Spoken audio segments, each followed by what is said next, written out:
Welcome to Talk to the Future, where the future of sales isn't predicted, it's built. Each episode features real conversations with the operators, marketers, and innovators driving what's next. From AI and automation to the strategies that are converting right now. No fluff, just what's working.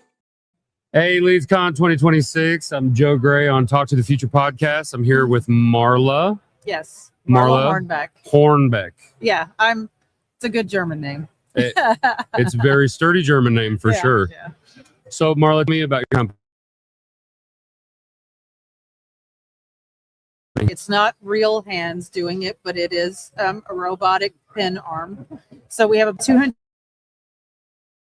facility, millions of pieces a month. We're full service, so we can cleanse your data. We can print it with variable imaging, and then we auto pen like a call to action and an address. Then we insert it. We have hand insertion and machine insertion.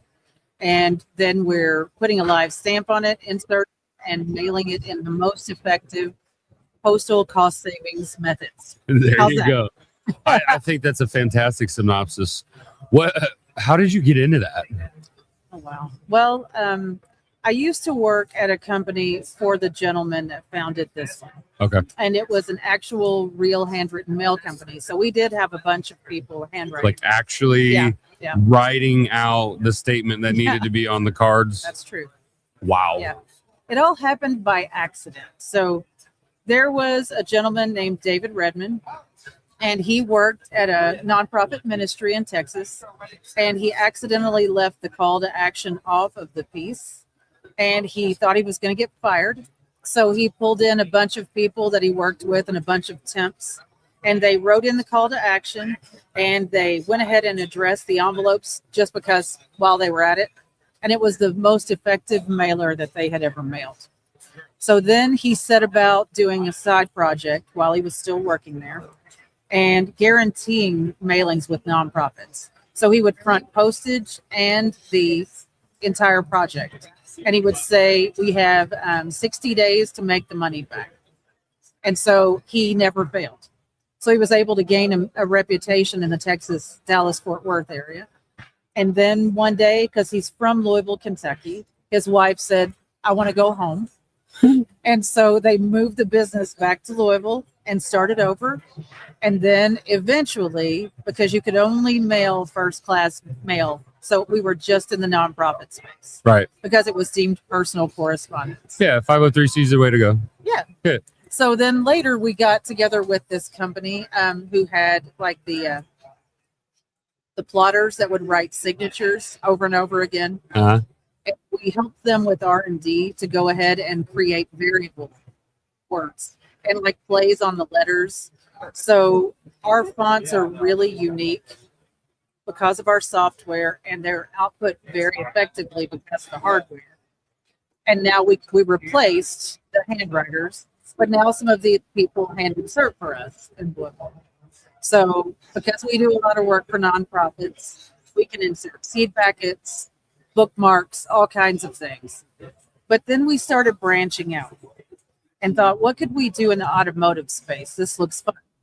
So we went to the NATA conference and just took some packages and we let them guide us on what would work. And now we are killing it in the automotive industry. And that's how we went everywhere. I was going to say that actually brings me to my next question. What verticals are you category agnostic, or will you service any client that has a need for mailers? Yes.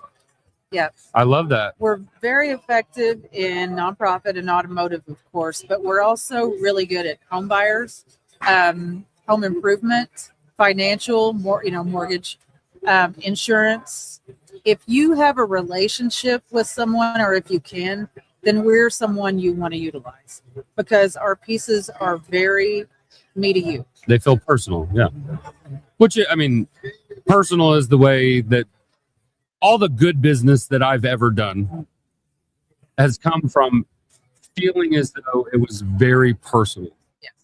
So I think you're doing a wonderful thing. I mean, it's incredible.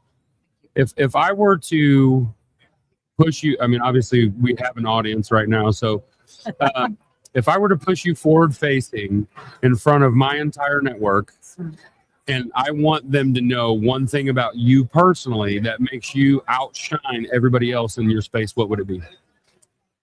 We're strategists. So we're not just people putting ink on paper. We know what works. We listen to our customers, and we take that information and we keep testing against it. So we're always upping our game. If you want to get real paper, I suggest you do it, even if you're doing it at your own hand. But when you outgrow it and you want someone to talk to you about strategy, where to be. I love that. Strategy is everything these days. Yeah. I mean, it really is. So how you feel about LeadsCon this year? It's good. Yeah. I think this is only our fourth. The first time that our company came, we almost didn't come back. But that's true of every conference when we first show up. You really got to get your feet wet. Well, you don't know anybody, No. so you're like walking around just randomly starting conversations with somebody you've never met before in your life. You're like, oh, I didn't get any leads, but yes, you did. Yeah, you did. You just have to nurture. Yeah, you do. So, yeah, you do. No, it's been a great conference. That's amazing. I'm really glad to hear that for you. Is there anything else that the audience needs to know about you all? We've all been in the industry a long time. So if you asked us, hey, have you ever tried putting tchotchkes in your mail? How is that going to hold up against your mailing? We know that answer. I think you should do everything. I think you should do traditional direct mail. I think you should put a tchotchke in there. I think you should do calls. I think our mail piece can go to call centers.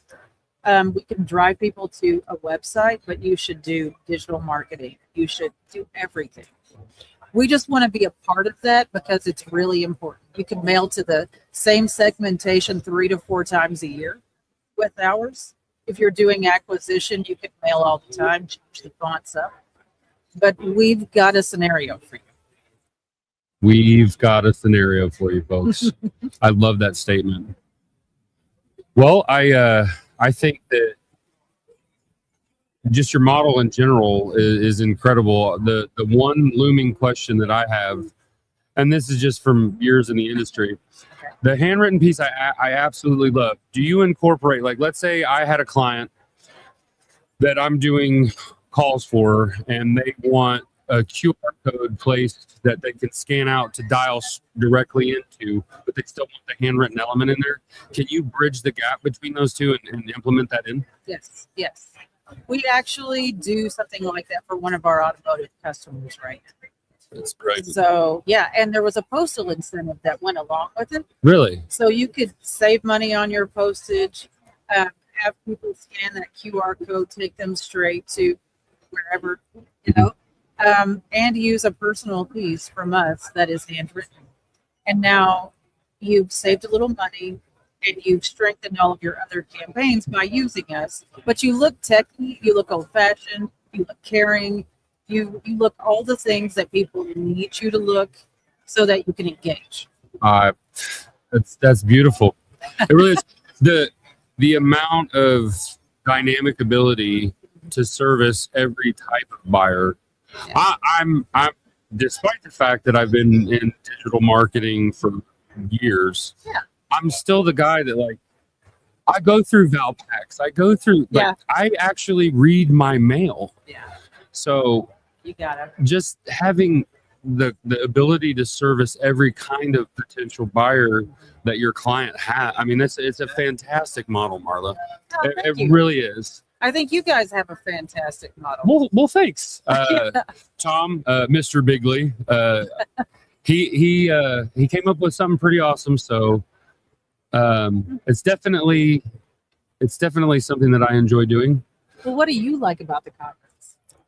Honestly, let's turn the table.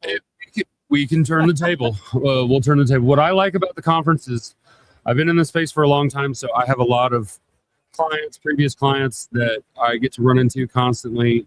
I always love meeting new vendors, seeing what's new out there. Just the vision that happens in the Legion space, it's phenomenal. So I love coming here to brush shoulders with the people that I enjoy And get hyped. and get hyped. Yeah. You nailed it. We're gonna coin that. Just get hyped. Just get hyped. LeadsCon 2020. Just get hyped, LeadsCon. I love that. All right, well, Marla, I'm really appreciative of you hopping on the podcast. Is there anything else that you can think of that we need to put out? Go Hoosiers. I'm so excited that we have our quarterback that was recruited first. Go Raiders now. I think that kind of, I think, and Lamar Jackson. Let's go. Let's go. I love it. I absolutely love it. I just hope to see all of you out there. So. Yeah, we're gonna brush shoulders from now on. Thank you so much for coming on the podcast and LeadsCon 2026. Thanks for tuning in. Thanks for tuning in to Talk to the Future, where the future of sales isn't predicted, it's built. If you got value from this episode, make sure to subscribe, share it with your team, and stay connected for more conversations with the people driving what's next. Because what's working tomorrow is already being built today.